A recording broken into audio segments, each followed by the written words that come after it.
हरि ओम।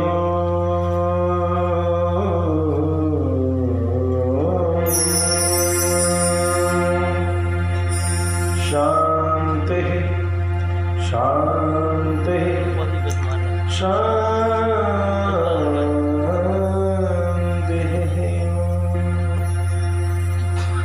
लक्ष्मीनाथ समारंभं नाथयामुनमध्यमाम्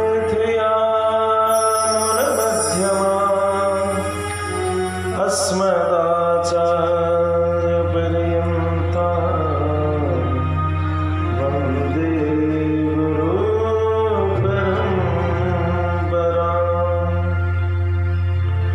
यो नित्यमच्युतपदाम्बुजयुग्मरुग्मा व्यामोहतस्तदितराणि तृणाय मेने।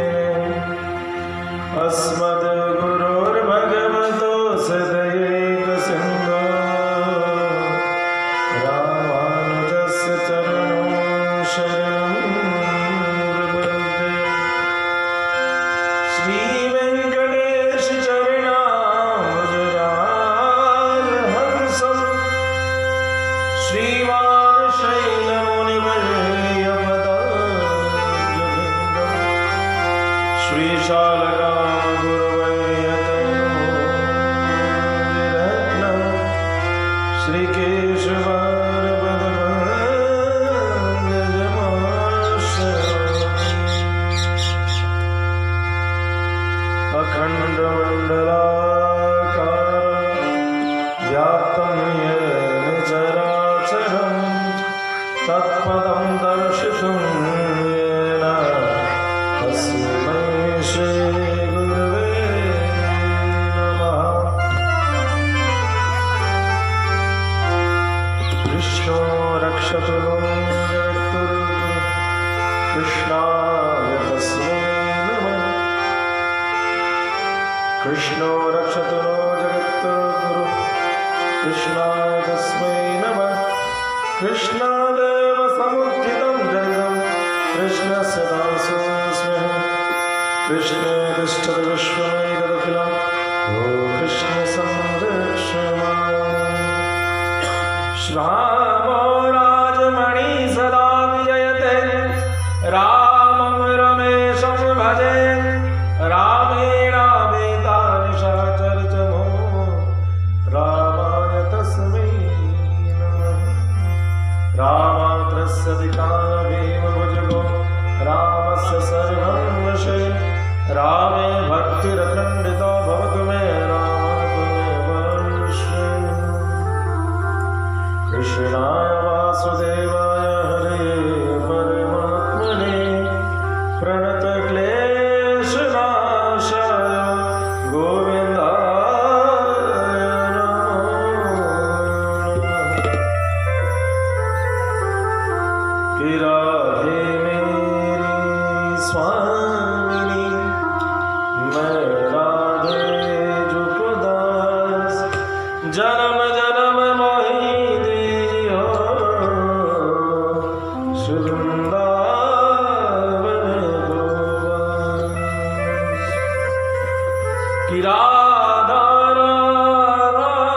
रटहि सब बाधा मिट जाए। कोटि जन्म किया विधान श्री राधा नाम सजन। कि जय जय श्री राधा रमण जय जय नवल किशोर। जय गोपी चित चोर प्रभु जय जय माखन चोर। प्रेम से भक्तवत्सल भगवान के श्री वृंदावन बिहारी लाल के श्री विश्वमान दुलारी श्री कांतानंद भगवान के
किशोरी तेरे दर पे आ गया। छोड़ दुनिया के झूठे नाते सारे, किशोरी तेरे दर पे आ गया। राधे रानी किशोरी तेरे दर पे आ गया। श्यामा प्यारे किशोरी तेरे दर पे आ गया। मैंने तुमको पुकारा ब्रज रानी, ओ मैंने तुमको पुकारा ब्रज रानी। आजा कैसे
बचा गुरु बिन ज्ञान कहां से पावे।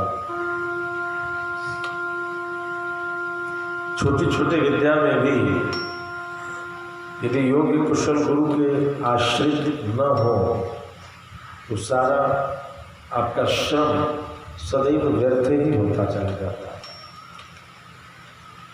इसीलिए संतों ने, आचार्यों ने हमेशा कहा कि कुछ भी सीखना करना हो, कुछ भी जानना हो, कोई भी जिज्ञासा हो तो गुरु जरूरी। महामना सुखदेव जी तो जन्मना ही सिद्ध थे, लेकिन फिर भी वेद व्यास जी को गुरु बनाए और उनसे पढ़े।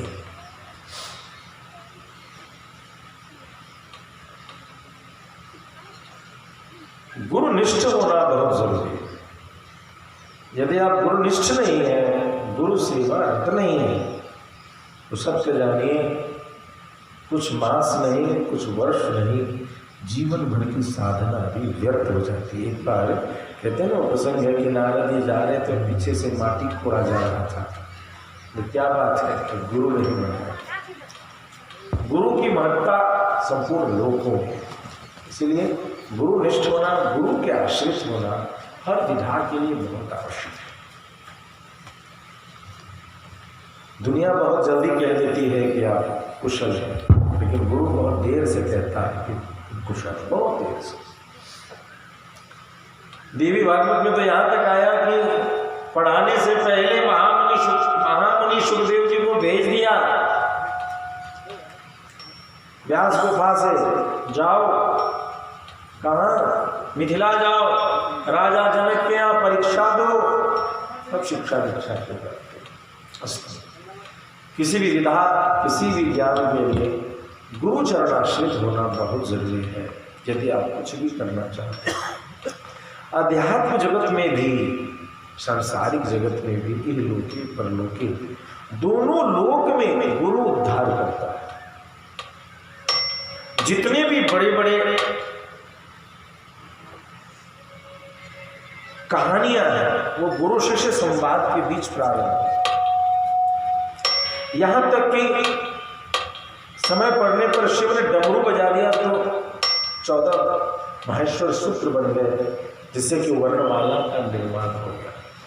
टमट टमट टमट इनादवट टमरवयम चकार चंदतांगम तनोतनम शिव शिवम। जिसके डमरू की टिमटिम से वर्णमाला निकल गई। तो गुरु की कृपा, गुरु अटपटा भी कराएगा तो उसमें भी कल्याण है जीव का। इतने सारे ऋषिगण थे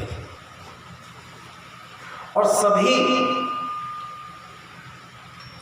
विरक्त परमहंस ज्ञानी सभी, लेकिन सबके मन में एक बात थी कि परीक्षित के प्रश्न में सामान्यता दिखती है मगर है नहीं, या एक बार भी नहीं कहता कि मुझे तक्षक टसेगा, इसीलिए उससे बचने का रास्ता बताए। एक बार ये जिससे बात कर रहे हैं, कोई भी मरने वाला हो उसका क्या इलाज है, कोई भी मरने वाला हो उसका क्या इलाज है। ऐसा कोई एंटीबॉडी दीजिए, एंटीबायोटिक दीजिए, एंटीवायरस दीजिए, एंटी फंगल दीजिए, जो रामबाण हो, हर बीमारी का इलाज हो, ऐसे कुछ चीज दीजिए। तो प्रश्न के गर्भ में जब प्रवेश करते हैं संत ऋषिगण मुनिगण कहते हैं सब जान रहा है, भगवान का भजन है, भगवान की कथा है, भगवान की लीला है, भगवान का रूप है, नाम है, सब जान। लेकिन कोई बहुत विशेष गहराई में नहीं जा रहा है, उधर नहीं जाकर के प्रश्न की गंभीरता में जा रहे हैं कि प्रश्नकर्ता यह राजा, इसने सब कुछ त्याग कर दिया, जन्मेजय को युवराज मान लिया, स्वीकार कर लिया, और सब कुछ छोड़ने के बाद भी सबकी चिंता करता है।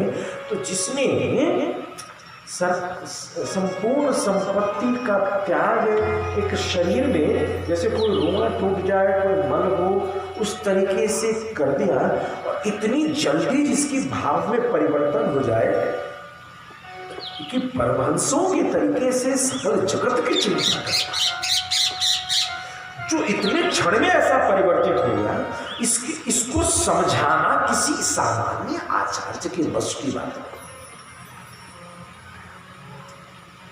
ये महाराज परीक्षित के दादा पांडुपुत्र पांडव, अर्जुन आदि 5 भैया भगवान कृष्ण के मित्र थे। इसके उसके पिताजी अभिमन्यु वह जो है भांजा था भगवान कृष्ण का।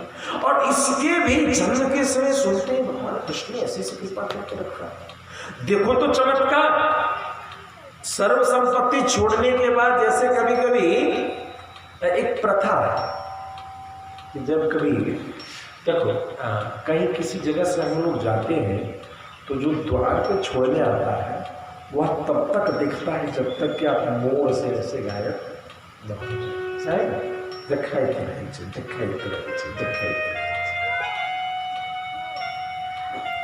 पीछे छुट्टी गए होते तो पीछे पलट के देखता है हमारा मोबाइल छूट गया चार्जर। अच्छा खुला, यदि उसका कुछ छूटा होगा तो पीछे पलट के देखेगा, और यदि वो संतुष्ट हो गए हैं तो पलट के कह दें। जैसे इसका एक उदाहरण देते हैं, जब पिता का संस्कार आदि करके चलते हैं तो पलट के नहीं चलते, क्योंकि अपना कर्म पूरा करते। जाने वाला आज कदमों के दम की कुछ बात कहो। आज इन कदमों के दम की कुछ बात कहो, पलटकर चले खड़ा नहीं। आज कदमों के दम की कुछ बात कहूं, पलटकर चले खड़ा नहीं।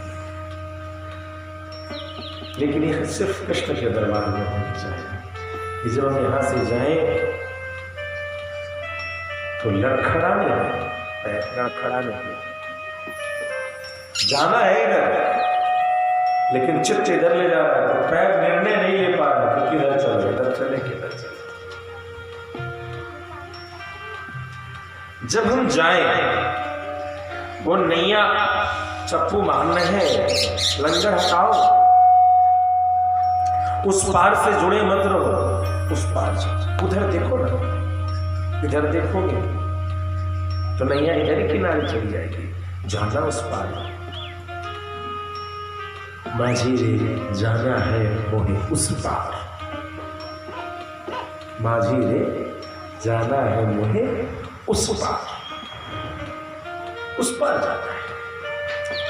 तो हम इस पार को छोड़ना पड़ेगा और उधर की ओर जिधर प्रारब्ध है, जिधर कर्म है, जिधर पुरुषार्थ है, उधर जाना है। परीक्षित ने क्या छोड़ दिया, और छोड़ते ही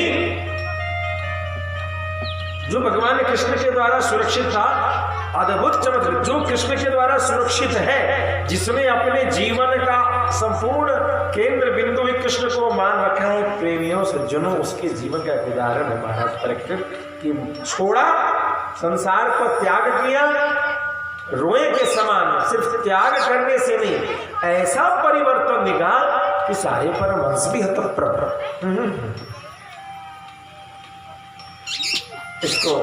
इसके शंका को मोटी मोटी बात नहीं करनी पड़ेगी, इसको सूक्ष्म बात करनी पड़ेगी। अभी तक जितने कथा के यजमान बनते हैं सब कई बार कह देते महाराज जी भीड़ की बात, कोई कुछ की बात, कोई कुछ की बात।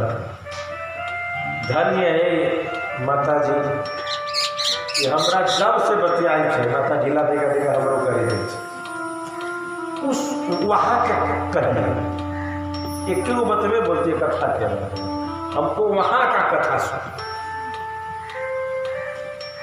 वो हमारे पंडित जी छत पे देखने के गुब्बारे गुब्बारा तेज करता हो, गुब्बारा नहीं, किससे यानी अद्भुत है इनका प्रश्न कि उस पार की कथा। कन्हैया ले चल पल्ली पार जहाँ विराजे राधा रानी, अलबेली सरकार कन्हैया ले चल पल्ली, हमें उस पार, बाजी रे जाना मोहे उस पार।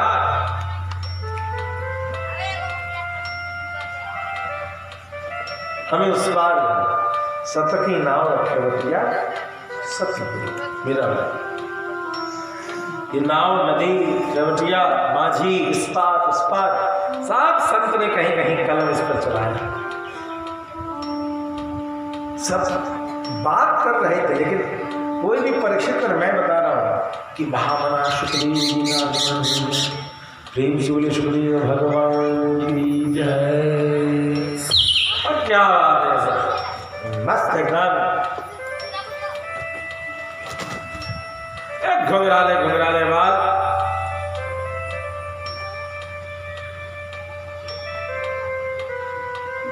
और ऐसे अद्भुत तेज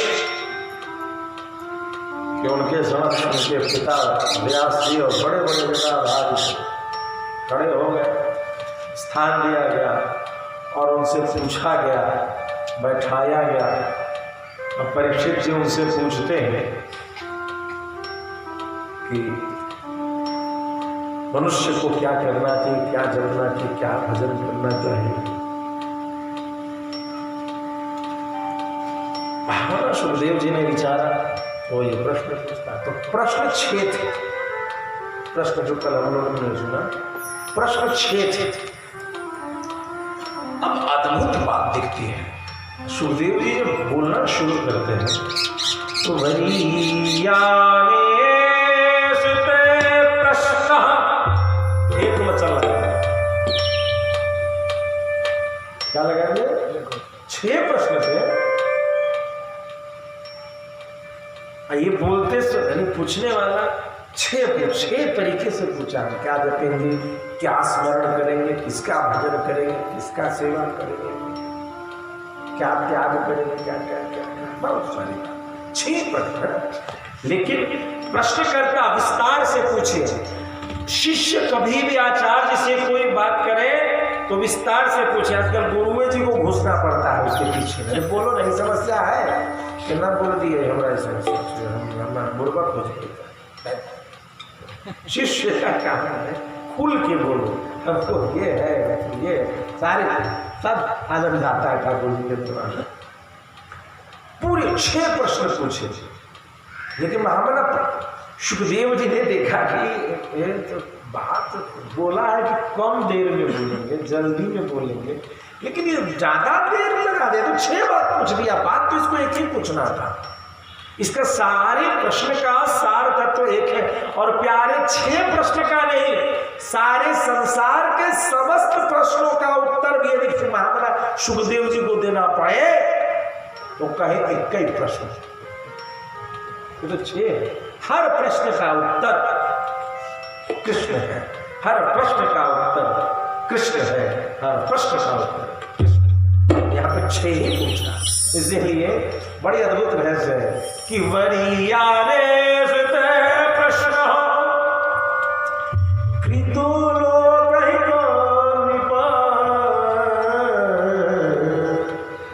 आत्मविसम्मतः पुंसा श्रोतव्य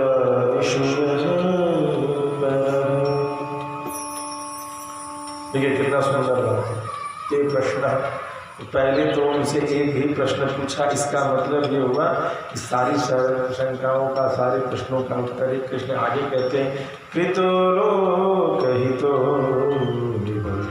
लोकहित में किया, आत्मविद सम्मतः पुंसां श्रोतव्यादिषु यः परः।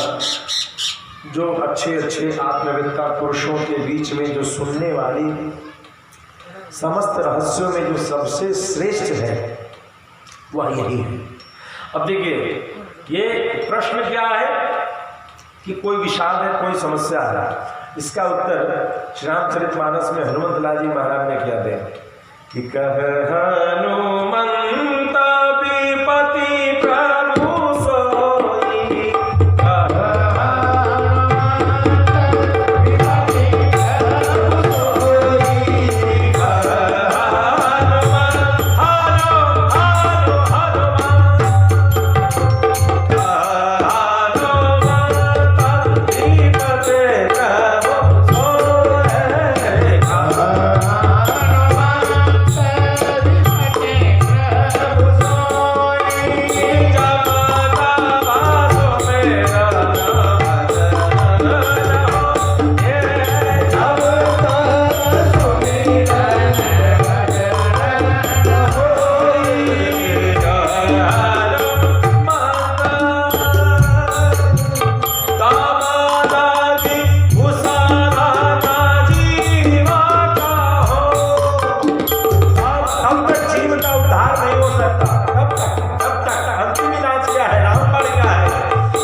अनेक प्रश्न आते रहेंगे और आप उनका उत्तर खोजते रहिए।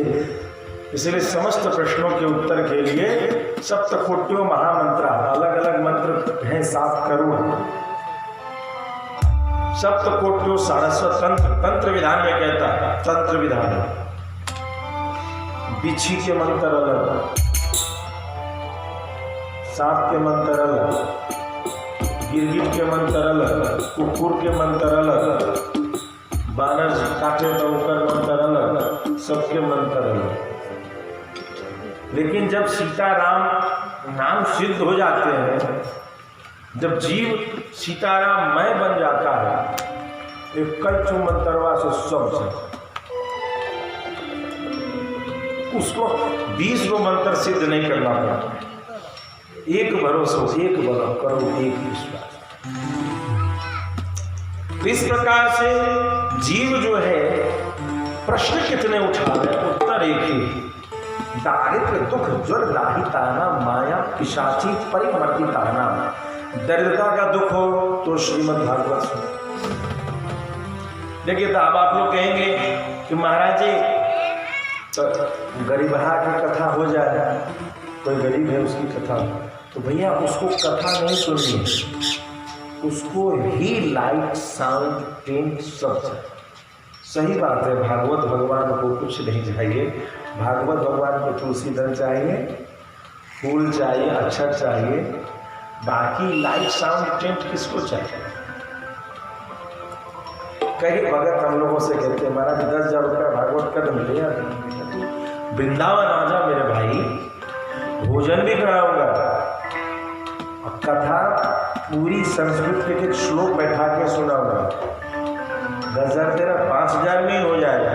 तो नहीं तुम मेरे घर पर आइए। अरे भैया धाम छोड़ के आऊंगा, उसका तो 4 ढाई लगेगा। धाम छोड़ के लाओ, सारी व्यवस्था क्यों धाम छोड़ो, तुम धाम में आ जाओ, कोई डिस्काउंट, भगवान के दरबार में डिस्काउंट है, आपके दरबार में डिस्काउंट नहीं है, फुल चार्ज। धाम में आओ, चलो धाम सजाते हैं।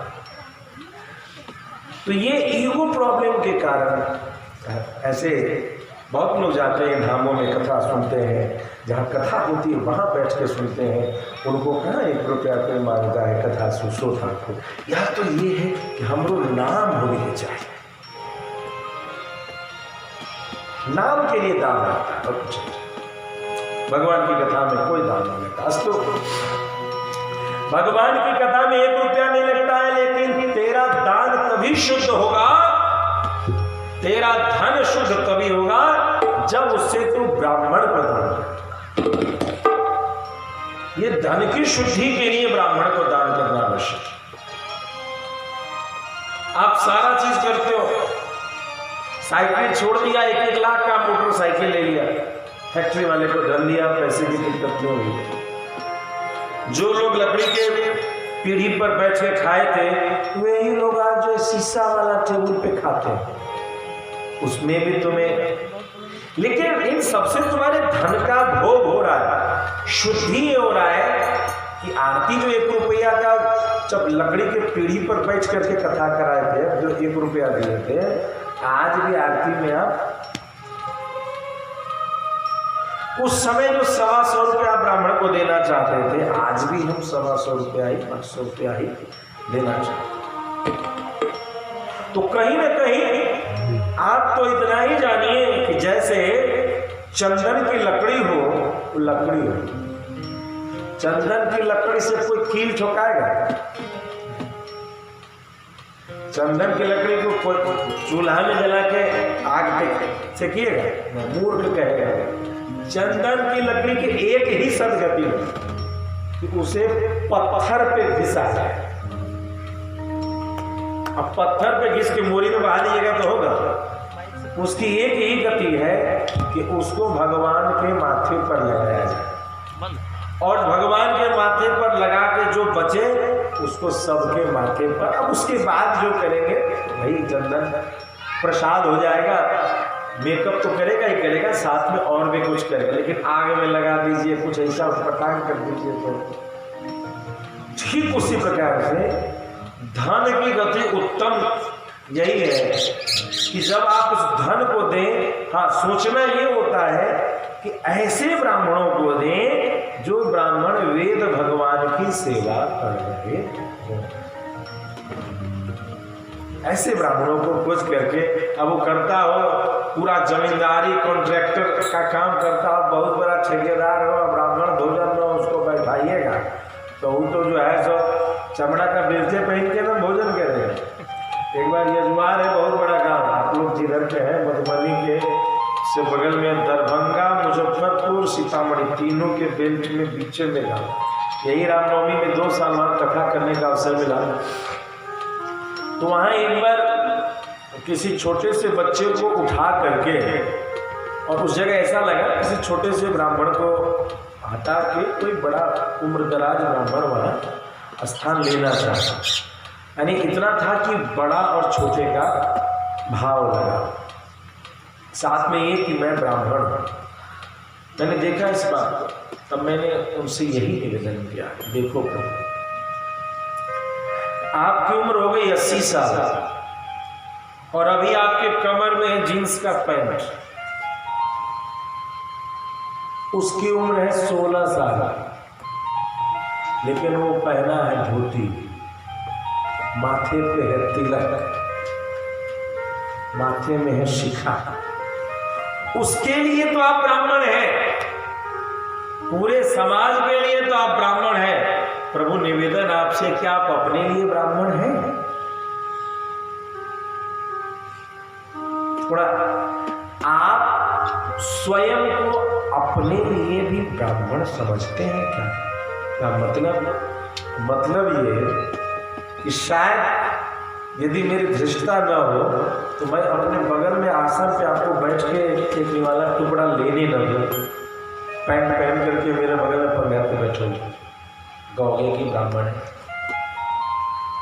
16 साल का लड़का 24 अक्षर की गायत्री जपता है, सारा वेद का सार जपता है, महामूर्ख होते हुए भी सारा ज्ञान का एटम बम जपता है। गायत्री मंत्र क्या? ज्ञान का पूंजी है, चाबी उसके पास है, जिस दिन गेट खोल लेगा भीतर चला जाएगा, तुम्हारा रत्न लेगा।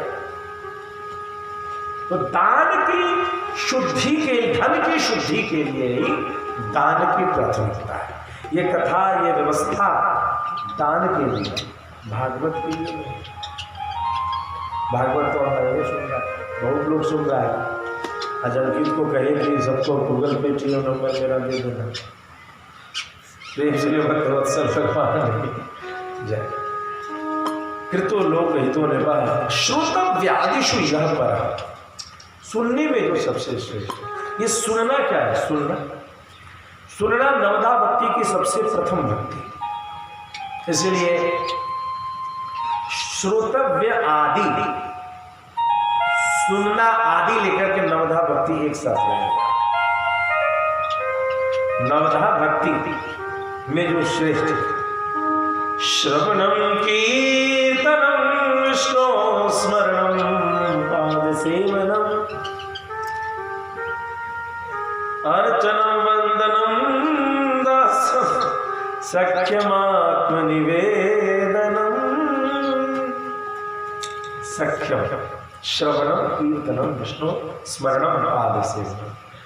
श्रवण करे, कीर्तन करे, विष्णु का स्मरण करे, उनके पैरों की सेवा करे। अर्चना वंदनम दास्यम, अर्चना करे, वंदनम दास्यम साख्यमात्म निवेदनम। नवदा भक्ति की चर्चा की, और नवदा भक्ति को ही माता शबरी के प्रसंग में बहुत सुंदर भाव से श्री राम ने गाया है कि नवदा भक्ति कहूँ तो ही पाही सावधान सुन धर्मवान। प्रथम भगत संतन कर संता सति मम कथा प्रसंग गुरुपद पंकज सेवा। तीसरी भक्ति अमान चौथी भक्ति मम गुण मन करे कमट गान। मंद मम दृढ़ विश्वास छठ प्रभु सील बिरति बहु कर्मा ये जग सज्जन कर्मा। सापम तम मोहि मैं जग देखा मोते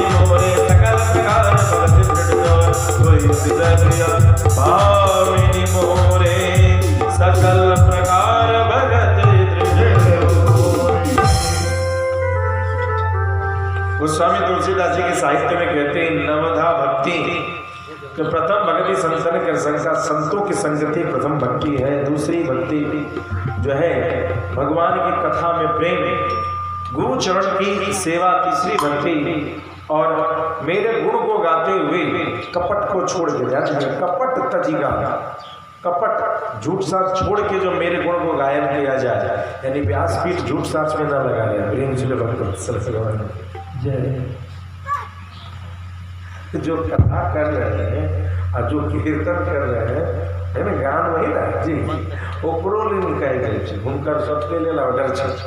तो वो यदि चौथी भक्ति कर रहे हैं मम गुण अरे कपट जी गाना, मेरे गुण को गाओ, लेकिन टर्म सर करने कहता है सेल महाओ पर नीचे स्टार में लिखा है टर्म्स एंड कंडीशंस अप्लाइड, सभी शर्तें लागू। शर्त है कि मन में कपट मत भगवान के प्रति। मेरे मंत्र जाप मम दृढ़ विश्वास, मेरे मंत्र में विश्वास करके जप करे, यही पांचवा वेद है। छठदम सील विरति बहु कर्मा, छठदम सील दमन, दमन और शमन, मन का दमन, इंद्रियों का शमन, इन दोनों पे नियंत्रण करना चाहिए। निरत निरंजन सज्जन धर्मा, और सज्जनों के निरंजन के जिसमें कोई दोष न हो ऐसे सबके धर्म में रहना चाहिए। छठा सातव सब मोहि मय जग देखा, मेरे समान ही मुझको देखना ऐसा भाव करे। सपने वो नहीं देखा पर दोषा, दूसरे में किसी का दोष न देखे। नवमी भक्ति कहते हैं नवम सरल सब सन छल ही, आठम जथा लाभ संतोषा, जैसा लाभ हो उसको स्वीकार कर लेना चाहिए, दूसरे की वृत्ति में कोई दोष न देखे। नौमा में सारे छल दोष को छोड़ करके मेरे भरोसे वो जीवन जिए। नवों में से किसी एक के पास कुछ भी रहता है तो मैं उस पर कृपा करता हूँ, तुम में तो वह सब। यानी नवधा भक्ति का मूल उद्देश्य यदि केंद्र बिंदु है तो वो भगवान कृष्ण है। इसलिए षटकोप स्वामी पूर्वाचार्य हुए, इन्होंने एक बात लिखी, मैं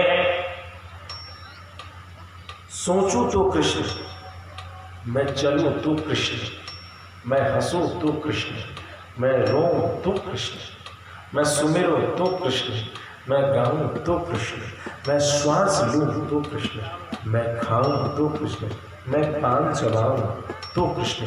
हे कृष्ण, तुम्हारे सिवा मैं कुछ एक क्षण भी, एक कण भी, मैं जो करूं कृष्ण। सब प्रकार की क्रियाओं को भगवान कृष्ण के प्रति समर्पित। एतावान सांख्य योगाभ्याम स्वधर्म परिनिष्ठया जन्म लाभ पर पुंसा मनते नारायण स्मृति। जन्म लाभ पर पुंसा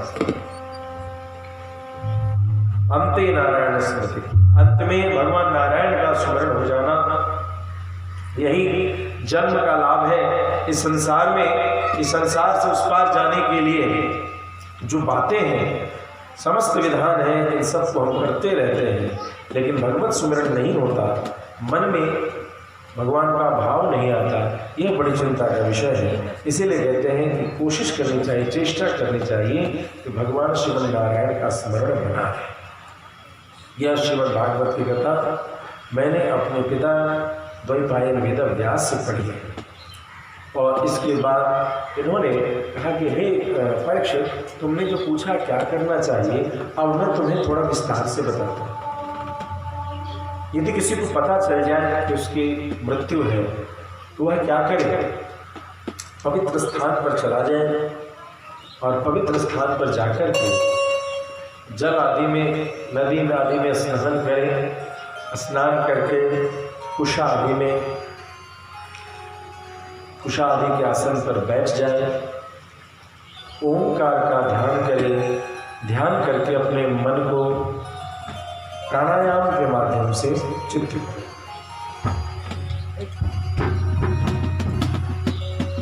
प्राणायाम के माध्यम से अपने मन को प्राणायाम के माध्यम से वो अपने चित्त को केंद्रित करें और धारणा करें, भगवान विष्णु का ध्यान करें।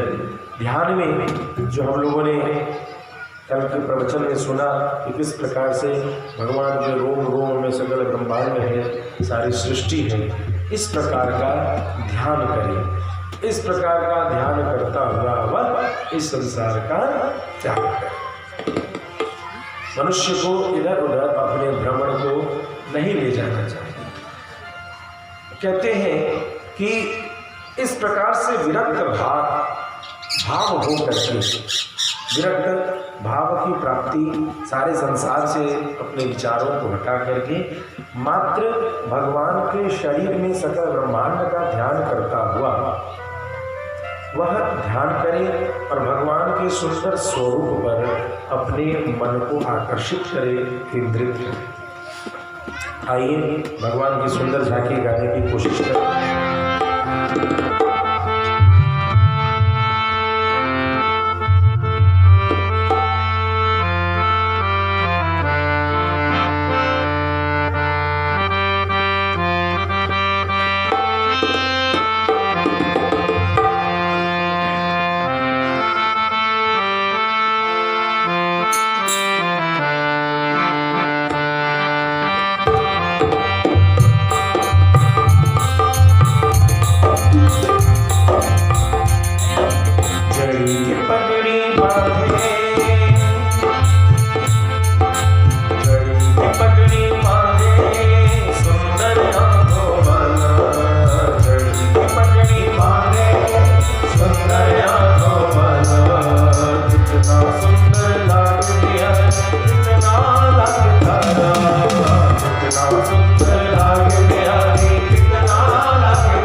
भगवान की ऐसी मनोकृपा क्या सुखदेव जी महामना के उपदेश को हम सभी सुन रहे हैं कि महामना सुखदेव जी ने समझाया कि इस प्रकार वह अपने मन को धारणा, ये अष्टांग योग विधि है। अभी योग को हम सभी वर्तमान समय में किसी को योग कहें तो वह कहता है, रामदेव बाबा वाला, रामदेव बाबा ने बहुत सुंदर काम किया है। और ना समझिए, आपकी योग के एक अंश का नाम है आसन। यम नियम आसन प्राणायाम प्रत्याहार ध्यान धारणा समाधि। यम नियम आसन प्राणायाम प्रत्याहार ध्यान धारणा समाधि। योग अष्टांग 8 प्रकार। तो पहले यम नियम आसन मन को नियंत्रित करने के लिए, फिर प्राणायाम बताया ना, हम लोग सुना कि स्थिर चित्त में चित्त को नियंत्रित करके फिर प्राणायाम के माध्यम से आओ, ध्यान करो भगवान के स्वरूप का। धारणा अष्टांग योग है। धारणा करना, धारणा क्या है? चित्त को किसी एक स्वरूप में, किसी एक बिंदु पर इस तरीके से स्थित कर देना। ध्यान में भेद है, ध्यान में भेद है, लेकिन धारणा चित्त उसी के लिए समर्पित हो जाए, उसी भाव को, तन्मयता, तल्लीनता। सामान्य भाषा, योगियों की भाषा थोड़ी और गूढ़ होती है, लेकिन सामान्य भाषा में धारणा मतलब उसी के लिए समर्पित हो जाए। तो धारणा करे और चित्त को स्थिर कर ले, भगवान के नक्षत्र के स्वरूप का दर्शन करे और उस सुंदर स्वरूप में ध्यान, धारणा समाधिस्थ हो जाए। धारणा के बाद क्या है? समाधिस्थ हो जाए। इस तरीके से इस संसार को छोड़े। जो ऐसा छोड़ता है वो क्या होता है? उसे क्या कहते हैं? सत्यो मुक्ति। वह सीधा वैकुंठ हो जाता है। उसको कहीं इधर उधर कर। दूसरा विधान कहते हैं कि अब योगियों को प्रिय जो क्रम मार्ग की विधि है उसे बताता हूं। योगी पुरुष क्या करते हैं? कुछ योगी पुरुष, जैसे कुछ लोग आप सुनते होंगे कि कोई खोलते तेल में अपने हाथ से पूरी छान लेता है, कोई ऐसी सिद्धि में लगा हुआ रहता है कि दूसरे के मन की बात को जान जाए, वो भी सिद्धि है। आपने एक चीज देखा होगा, रामकृष्ण के उपासक इस पचड़े में नहीं पड़ते, लेकिन उनके पास ये हृदय सिद्धियां आती है, टकराती रहती है, लेकिन वो इससे थोड़ी सी ठीक है, आप रहिए, आप उपस्थित रहिए, लेकिन उसमें प्रधानता में उसमें नहीं प्रवेश करते। या विचारोगे तो आपको सभी कई संतों में दिखाई देगा, मगर वे उसकी उपयोग करते हुए नहीं दिखाई। वही जो उसी में लगे हुए हैं, यानी अन्यान्य साधना करने के बाद अन्यान्य चेष्टा है, ऐसे योगी मार्ग क्या करते हैं?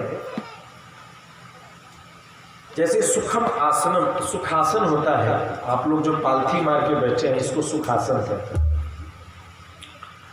पद्मासन कहते हैं जिसको कि दायां पंजा बाएं कंधे पर, बायां पंजा दाएं कंधे, पद्मासन। लेकिन अगली सीढ़ी है सिद्धासन। उसके आगे भी एक सीढ़ी, कई आसन है वैसे, लेकिन उपासना में प्राय हम लोग पालथी मार के उपासना करते हैं।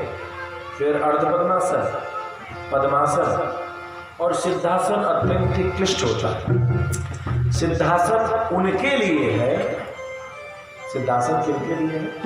सिद्धासन उनके लिए है जो गृहस्थ धर्म से मुक्त हो चुके हैं, उनके लिए सिद्धासन का प्रयोग है, जिसकी विधि यहां बताई जाती है। सिद्धासन में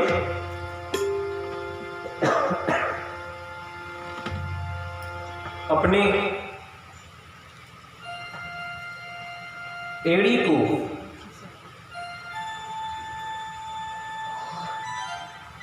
कमर के नीचे मूल मार्ग पर नीचे से एड़ी को स्थापित करते हैं और दूसरी एड़ी को ऊपर से अपने गुप्तांग के ऊपर धारण कराते हैं। यह जो बीच में फंसी शरीर की रीढ़ की हड्डी का जो सबसे नीचे का टेल बोन है, उससे और शरीर के सामने के गुप्तांग के मध्य में 8 उंगली का दूरी, बीच में 4 उंगली इधर से 4 उंगली इधर से, वहीं पर मूलाधार चक्र है। जब हम ध्यान करते हैं, कुछ लोग मौसी आश्रम से जुड़े होंगे, क्रिया योग, हमारे पंडित जी भी मौसी आश्रम से बैठे जी, क्रिया योग है, प्राणायाम, श्रीमद् भागवत में सारे योग का विधान है। यही विधि यहाँ उपदेश में दी जा रही है। जब हम प्राणायाम करते हैं, प्राणापानो समर्पित्वा प्राणायाम प्रायः, नॉर्मली जब हम श्वास लेते हैं तो हमारा छाती फूलता है। वो कहते हैं, ये बायोलॉजी के टीचर्स या जो लिटरेचर अभी उपलब्ध है, ये एक्चुअली ह्यूमन बीइंग को अनफिट कर रही है, हमें अस्वस्थ करती है। कैसे अस्वस्थ करती है उसको समझें।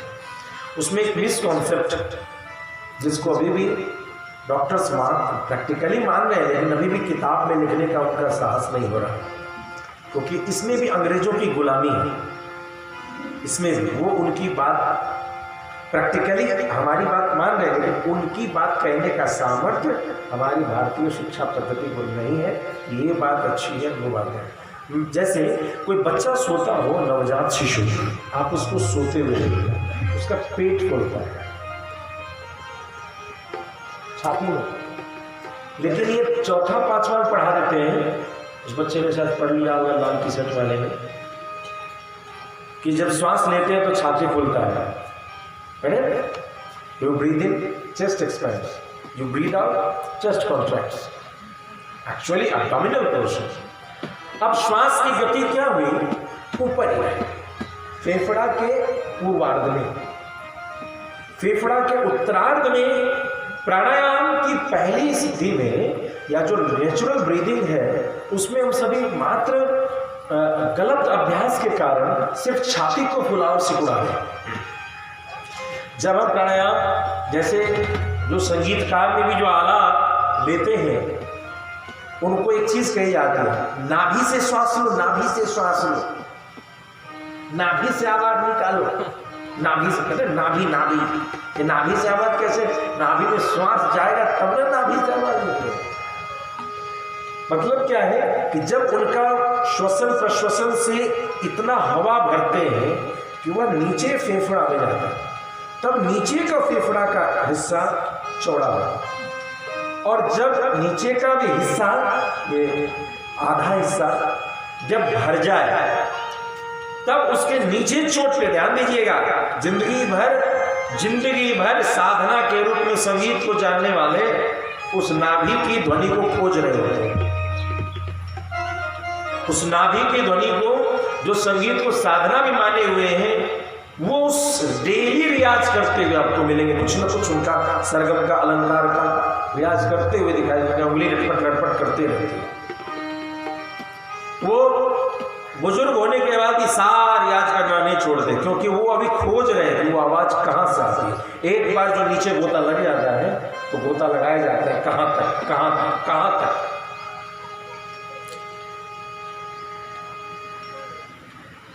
जब ये भी भर जाता है, यानी ये जो हॉरिजॉन्टल एक्सपेंशन है, क्षैतिजीय जो वर्धन है, आगे पीछे की दिशा में जो फैलाव है, जब फेफड़ा अपने अटमोस्ट मैक्सिमम ज्यादा से ज्यादा अवस्था में प्राप्त कर जाता है, तत्पश्चात फेफड़ा के पास अब ऐसे फूलने का रास्ता बंद। तब फेफड़ा क्या करता है? तब फेफड़ा, वो जो कहते हैं नीचे से आवाज लाओ, नीचे से आवाज लाओ, नीचे की ओर धक्का मारता है।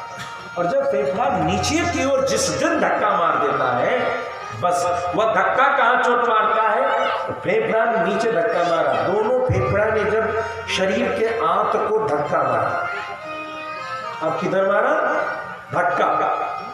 ये तभी हो सकता है जब आप कभी खूब सांस लीजिए और रोकिए चेस्ट को और एब्डोमेन को कि फूले नहीं, तो आपका श्वास नीचे धक्का मारता हुआ आपको अनुभव होगा। आपको होगा, you need to practise it. और जो करना चाहते हैं वो करें, सीढ़ी के अनुसार। महीने 1.5 महीने लगेंगे उसको, कम से कम 15 मिनट 20 मिनट डेली देवे।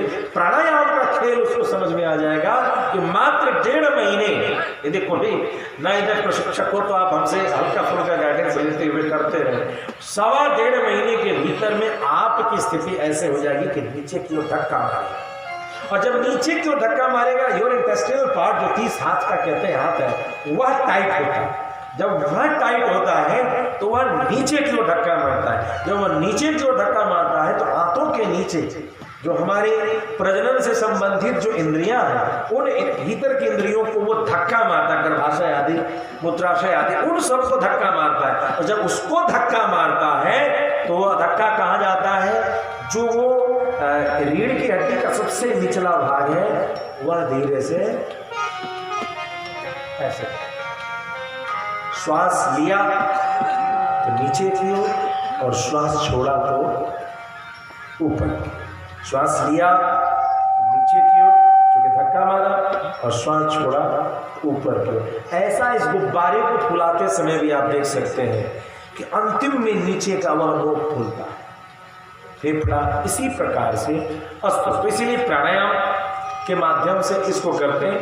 तो यहां पर कहा कि एड़ी से अब नीचे से इसलिए दबाते हैं कि ऊर्जा नीचे की ओर न जाए, और ऊपर से भी गुप्तांग को इसलिए दबाते हैं कि वह फैलाव जो नीचे आ रहा है, उस फैलाव का दायरा आगे और नीचे न होकर के वह पूरा प्रेशर जो निचली हड्डी है रीढ़ की, उसमें पड़ जाए और वह नाच जाए। इस नाचने की ही प्रक्रिया को कहते हैं शक्ति केंद्र की जागृति। कहीं पर इसको मूलाधार केंद्र की जागृति।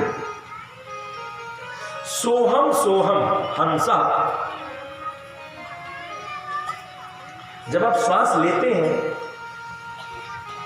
सो की आवाज, श्वास छोड़ते हैं तो हन की आवाज। जब आप श्वास लेते हैं देखिए क्या होता है, जब हम श्वास लेते हैं तो क्या होता है कि श्वास के प्राणवायु नीचे की ओर जाती है। अब फेफड़ा जब नीचे जाने लगा तब फेफड़ा नीचे, जब तक वो थोड़ा सा ही में छोड़ दिए तो नहीं कुछ मिलेगा, स्वर नहीं सिद्ध होगा। इसीलिए हारमोनियम आदि बजाते समय गुरु एक शब्द का प्रयोग करते हैं, स्वर साधना करो। क्या शब्द बोलते हैं? स्वर साधना, स्वर साधना। और जब वो अवस्था आती है अस्तु, जब इस प्रकार से करे तब वह चक्र हिलती है। चक्र हिलने के बाद कहते हैं कि प्राणवायु वहां से चलनी प्रारंभ होती है। देखिए होता क्या है, इस प्राणायाम के माध्यम से जब ये फेफड़ा इस क्रिया को कर रही होती है तो 3 नाड़ियां हमारे शरीर, ऊपर जाने का एक और रास्ता हो गया, दूसरा रास्ता बता रहे हैं। अब इसके बाद आपका काम हो जाएगा। कल से आपका कहानी नहीं है, कल से दूसरा काम। प्रेम से भक्त पता जी कहीं तो ऊपर वाला कहानी, तो ऊपरे वाला कहानी है ये। इसमें क्या कह रहे हैं? 3 नाड़ियां हैं, ईड़ा, पिंगला, सुषुम्ना। सुषुम्ना बीच में है, ईड़ा पिंगला उसके बगल में। ईड़ा पिंगला तो इससे नियंत्रित होती है, सुषुम्ना किससे नियंत्रित होती है? ईड़ा पिंगला इससे नियंत्रित हो जाती है। सुषुम्ना कब नियंत्रित होती है? जब ये दोनों बैलेंस में चल जाए, दोनों लक्षण सुधार ले तो सुषुम्ना अपने सुधर जाती है। जब तक ये दोनों बदमाशी करते हैं, हम बड़े तो तुम बड़े, हम बड़े तो तुम बड़े, तब तक नहीं। तो ये प्राणायाम के माध्यम से वो जो कहते हैं anulom vilom, anulom vilom is nothing else but to balance the energy within your body. वो आपके शरीर की ऊर्जा को नियंत्रित करने का विधान है। जैसे जिन लोगों को कफ की परेशानी हो, ठंड लगती हो, उनके लिए विधान है यदि चाहें तो रुई बाएं नाक में दे करके दाएं नाक का श्वसन प्रारंभ कर दें। क्या करें? बाएं नाक को बंद करके दाएं नाक का, यह ऊर्जा देता। ये चंद्र सूर्य नाड़ी, और इसमें रुई रख करके बाएं से शुरू कर दे तो ये चंद्र नाड़ी। जिनको बीपी हाई हो वो इस क्रिया को करें। अस्तु, इन दोनों का बैलेंस करने पर सुषुम्ना जागृत होती है। जो फेफड़ा का एक्सपेंशन हुआ मूलाधार में, वो पहले ये हिली, हड्डी हिली, तो हड्डी के हिलन का जो एरिया हुआ उसने वहां मूलाधार में अवस्थित चतुर रक्त दल कर्णिका, हम सम लक्षण, उसके बीच में पीले पराग, और उस पराग के मध्य में कर्णिका केंद्र में 3.5 आवृत्ति की नाग, और उस नाग सुरक्षित किए हुए जैसे बहुत बड़ा शिवलिंग के आकृति की जो शक्ति केंद्र है उसको ऐसे घेर कर। पहली बार जब वहां स्थान होता है तो एक साधक को कभी कभी एक थिरकन की अनुभूति होती है, कुछ जैसे छछाएगा, सांप का डंक जैसे लगता है, एक हल्का सा थिरकन होता है। इसीलिए महामना सुखदेव जी ने एक शब्द का प्रयोग किया कि बिना घबराहट के, क्योंकि वहां छछा तो क्या हो गया, क्योंकि वो अनुभूति नहीं। जीवात्मा जब प्राणवायु नीचे जाती है, एक और पंपिंग सेट साथ में साइमल्टेनियसली चलता है। साधक पहले उसकी कल्पना करता है, बाद में उसकी अनुभूति करता है, और अनुभूति के बाद प्राप्ति करता है। पहले कल्पना, मन से, मन ही मंदिर, मन ही ईश्वर, मन से बड़ा न कोई। श्यामाचरण लाहिड़ी महाशय की कृपा पात्र परमहंस योगानंद और यह स्थान, इसलिए उनके अनुयायियों को भी के लिए भी यह उपदेश है। अब देखिए क्या है, प्राणायाम में भीतर प्रवेश करने के बाद क्या होता है कि आपकी प्राणवायु नीचे की ओर जब जाती है तो ऊर्जा ऊपर की ओर, ऊर्जा ऊपर की ओर गई। और ऊर्जा जब कल्पना करते हैं कि ऊपर की ओर गई, उसके बाद सहस्रार से अमृत स्राव, अमृत के सुषुम्ना नाड़ी के द्वारा पतन की कल्पना करते हैं कि ऊपर से अमृत रस गिर रहा है। खड़चक्र दर्शन, मूलाधार, मणिपुर स्वाधिष्ठान, अनाहत अनहद बाधित भोले तो ही प्रिया मिलेंगे। अनहद विशुद्धि, आज्ञा, सहस्र। इसमें एक बैलेंस बनाना होता है। शक्ति ऊपर जा रही है, लेकिन वो शक्ति क्या है? ऊर्जा का पिंड है। ऊपर से क्या गिरना है? अमृत के पिंड, जो उसकी शीतलता को प्रदान करेगा। और इन दोनों के बैलेंस को, इसी प्रक्रिया को कहते हैं योगियों की भाषा में जपा जप, अजपा जप। इस प्रक्रिया को क्या कहते हैं? इसके लिए पर्टिकुलर शब्द अजपा जप। ये सारी प्राणायाम से शुरू है। प्रेम जी, ये प्राणायाम सहज नहीं है। ये जो हारमोनियम पर बैठ के स्वर साधना, ये सहज नहीं है। ये बहुत दूर ले जा सकते हैं। जितने संगीतकार है, कलाकार है, वो भी इस बात को ध्यान कि उनके हाथ में वहां तक जाने का रास्ता। थोड़ा सा इसके नाम को तो, सारे गमा के नाम को तो, क्या है सा, क्या है रे, क्या है ग, क्या है मौ, क्या है प, क्या है नी, क्या है ध, सबको नामों को तो पहचानो। नाम बता रहा है संगीत कहां ले जाएगा। ये सामवेद है। सामवेद ब्रह्मलोक की प्राप्ति कराता है। तो उस बैलेंस को अजपा जप कहते हैं। और जब अजपा जप में प्रवेश जीवात्मा पहले कल्पना में करता है, कल्पना में करने के बाद उसको उसकी अनुभूति प्रारंभ होने लगती है। फिर क्या होता है? जब शक्ति चक्र उद्वेलित आंदोलित हो जाती है, उससे ऊर्जा प्रस्फुरण प्रारंभ होता है। फिर क्या होती है? उसको भूख लगनी कम खाता है। जो योग साधना में प्रवेश कर जाते हैं, मन करे तो दबा के खाए जाए, नहीं मन करे तो इतना खा करके अपना आनंद ले। ये क्यों? इतने में कैसे? क्योंकि उनको आत्मीय ऊर्जा की प्राप्ति हो जाती है। एटम बम, मित्रा, एटम बम है, वो बंदूक का गोली लेके कितने डराया जाता है। चीन को, अमेरिका को संभालने के लिए हमको एटम बम बढ़ाना पड़ा। एक गोली से एक आदमी मरा कि नहीं मरा कि छर्रा लग के छुट गया कि क्या होगा, लेकिन एटम बम सीधे बूम करता है, नगर के नगर साफ लाखों आदमी। तो ये जो आत्मीय ऊर्जा है, वो इतना बड़ा पैकेट ऑफ एनर्जी है कि नवरात्रा में जो ये साधक है, एक दिन के उपवास के बाद किसी का माथा दर्द, पेट दर्द और फलना दर्द और ये दर्द। लेकिन जो हमारे योगी गण है, वो एक गिलास दूध पी करके भी मस्त एक महीना तक वैसे ही गरजते हुए दिखाई देते हैं। और आप सोचते की खाई से कुछ चुरा के खाते,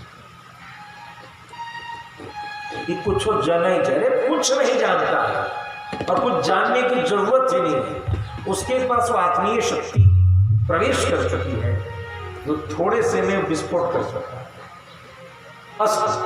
तो इस प्रकार की अवस्था के बाद जब वहां इन सभी मार्गों से होता हुआ आज्ञा चक्र से, देखिए 2 बार आवाज की सुनाई देती है, ध्वनि।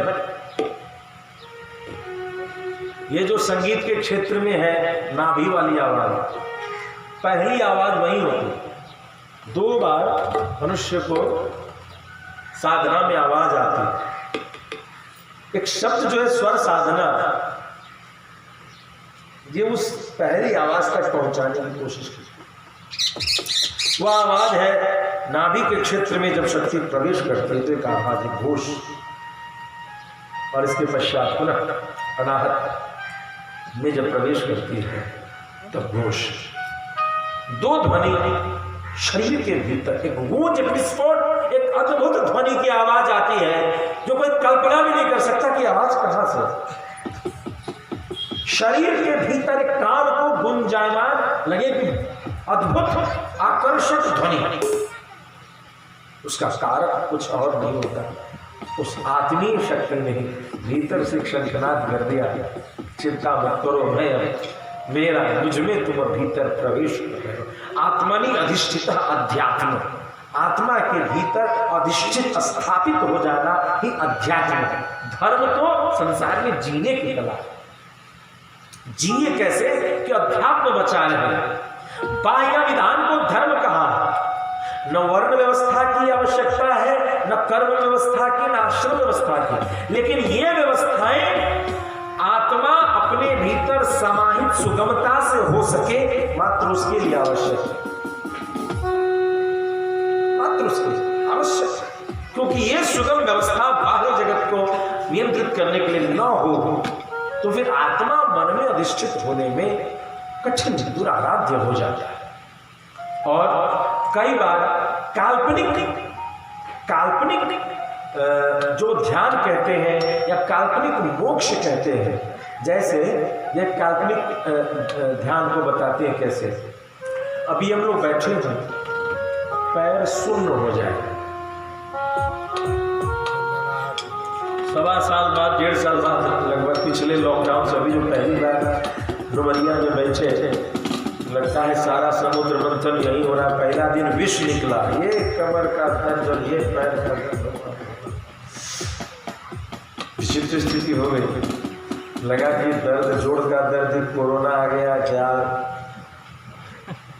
मन में हमको भी भय हुआ, सब बच्चा सब पहला दिन घुस रहा था कमरा में, सबको भगाए, जजमान सब आ रहा था, जो फायदा होता बोले सबको भगा हुआ, फायदा के चक्कर में मेरे और उसके दोनों के लिए दूर हो।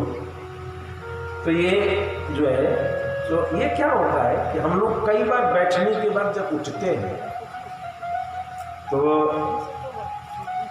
पैर को पता नहीं चलता है कि जमीन में शून्य हो जाता है, और उसका इलाज कुछ नहीं। जब भी कभी ऐसा जिस पैर में हो उसके इस भाग को प्रैक्टिकल कर लीजिएगा, इस जगह पर इसको कल्पना कीजिए, पेट में उपस्थित बच्चा, कान को क्या उपस्थित समझना है, गर्भ में उपस्थित बच्चे की छवि देख लीजिएगा, ठीक इसी आकृति की होती है, और यहीं पर उसका पैर होता है। उसी जगह पर खूब ऐसे ऐसे दबाना है, आपके पैर की झुनझुनी ठीक हो जाए, आपको पता चलेगा कि जमीन है।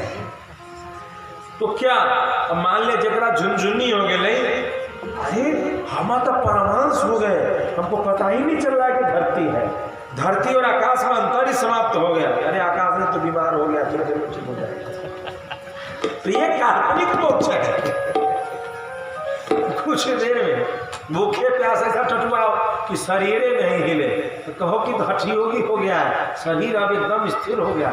अरे तो हिले का ताकते नहीं रहा, तब हिलेगा क्या? उसको खिलाओ पिलाओ, खा पी के न हिले तब ना स्थिर जाना जाए उसको, कि कितने देर तक प्रतिमा रूप में रहता है। वो तो भूखे टटुआया हुआ है, देह में ताकत नहीं है, बुखार वाला भी वैसे सोया रहता है 10-10 घंटे। तो काल्पनिक मोक्ष, काल्पनिक ध्यान से बचने का, और क्या काल्पनिक ध्यान है क्या वास्तविक ध्यान है, इसीलिए आचार्यों की सन्निधि की आवश्यकता होती है।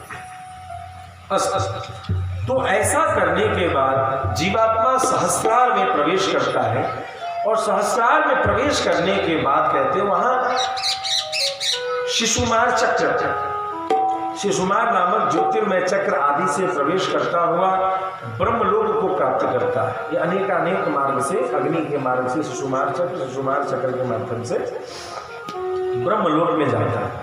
लेकिन इन सभी का दर्शन करता हुआ, भोग करता हुआ वह साधक है, क्योंकि वो अस्तर बाई अस्तर आया है। देखिए, एक मार्ग है शरीर के भीतर अस्तर बाई अस्तर, और इससे पहले वाली मार्ग में हमने देखा भगवान के शरीर के भीतर सकल ब्रह्मांड। 2 तरीके का था, एक उपासक करते, एक वैष्णव करते, और ये दूसरा में योगी लोग। तो योगियों के लिए बताया क्रम मुक्ति, कि वे वहां रहते हैं और वहां रह करके ब्रह्मलोक में तब तक रहते हैं जब तक कि प्रलय की उपस्थित न हो जाए, और महाप्रलय के उपस्थित होने पर वहां जाकर के उनके शरीर को, जब ब्रह्मा जी अपने शरीर को भगवान नारायण के कमल में फिर से संकुचित हो रहे होते हैं, उस समय ब्रह्मा जी संपूर्ण सृष्टि को जब रुद्र संहार करते हैं, तत्पश्चात रुद्र आदि जितने भी उनके पुत्र आदि हैं उन सबको ब्रह्मा जी अपने भीतर समाहित करते हैं, और जब सारी इंद्रियां, मन, विषय, उनके देवता ये सभी के सभी संकुचित होते हैं, तो उसी जगह वह भी जो बचा हुआ है वह भी उसके साथ ब्रह्मा जी के साथ भगवान के रूप को। तो ये इस प्रकार से चर्चा आती है। तो ये क्रम मुक्ति होती, ये दोनों में विधान है। प्रेम से भक्तवत्सल भगवान के। इसलिए हे महाराज परीक्षित, किसी भी प्रकार से जीव को भगवान का भजन ही, भगवान का ही सुमिरन, भगवान का ही कीर्तन करना चाहिए। ये दोनों मार्ग, दक्षिण मार्ग और उत्तर मार्ग, दोनों मार्ग, दक्षिण मार्ग फिर कहते हैं उसमें, एक तो ये दोनों मोक्ष के मार्ग हो गए, लेकिन एक और दूसरा मार्ग है पितृ मार्ग। देखिए दो परंपरा है, पितृ परंपरा और गुरु परंपरा। घर में थे तो कुल कुल देवता, कुल कुल, और जब आश्रम से जुड़ते हैं तो वहाँ एक चर्चा आती है गुरु परंपरा। सभी वैष्णवीय संतों की परंपरा में गुरु परंपरा। ये दोनों क्या है, दोनों में भेद क्या है, या क्यों बाद में कहा जाता है कि गुरु परंपरा को प्रमुखता दिया जाए, क्या कारण है? देखिए, गुरु परंपरा संतों की परंपरा, साधकों की परंपरा, और कुल परंपरा गृहस्थ जीवी लोगों की परंपरा। दोनों तरफ से विचारिए, पिता, दादा, परदादा, छदादा और भी जितना दादा दादा के दादा के दादा के दादा के दादा के दादा होते होते होते होते अंतिम में ब्रह्मा दादा, ब्रह्मा दादा के बाद नारायण परदादा, ऐसे ही सीढ़ी गई। दूसरी तरफ आइए गुरु परंपरा, गुरुजी दादा गुरुजी, परदादा गुरुजी, छदादा गुरुजी के गुरुजी के गुरुजी के गुरुजी के गुरुजी गुरुजी, लक्ष्मी जी या लक्ष्मी जी भगवान के चरण है। ये भी एक परंपरा वहां गई और ये भी एक परंपरा वहां गई, दोनों परंपरा वही गई। लेकिन इस परंपरा में संतों का आगमन है, तो यह विश्वास है कि संत सदैव भजनानंदी होते हैं। इसलिए इस मार्ग में कई ऐसे हैं जिन्होंने भगवान को प्रसन्न किया होगा, तो यह रिश्ता ज़्यादा नज़दीक का है, ज़्यादा विश्वसनीय है। इसीलिए गुरु परंपरा की जब भी कभी भगवान का सुमिरन करते हैं तो गुरु को याद जरूर करना चाहिए। जैसे अपने बाप दादा का जमीन जत्था जब लेते हैं तो उसमें बाप दादा का नाम सन ऑफ नहीं लिखिएगा राशन कार्ड में, बैंक में, किसी भी चीज़ में जमीन जत्था के कागज तो आपका रहेगा नहीं रहेगा।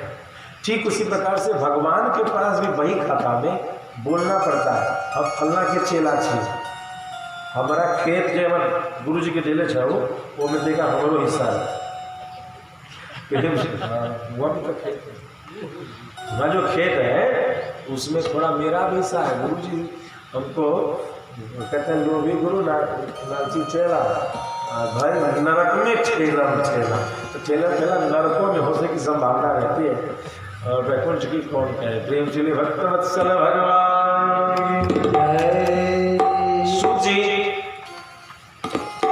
सुखदेव जी के इस उपदेश को सुनकर के महामना सुखदेव जी ने जो सारी बातें कही, परीक्षित जी और क्या सुनना चाहा, उन्होंने कौन कौन सी प्रश्न को पूछा, क्योंकि भगवान की कथा को सुनते सुनते तो कभी संतुष्टि नहीं होती। और जो व्यक्ति भगवान की चर्चा को नहीं करता है और इधर उधर की बात करता है, वो तो भदैया मेढक के तरीके से टर टर टर बिले बतारो क्रम विक्रमान्य न शृण्वत कर्ण पुटेन सं जेवा सचेता दुर्गे वसूत चोपराय तुर्गाय दातुं जीना हरि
सिज कुम्हड़ा है। कैसा जो हरि गुरु भगवान के सामने और गुरुदेव के चरणों में नतमस्तक होता हो, इन दो से जिसका संबंध नहीं हो, उसका कपाल जो है कोहड़ा के समान उसका सर है, उसको फूट जाने से ही गाड़ी ठीक चलेगा। उसे नहीं लगता चलो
राम की लीला सुनो सुरहित।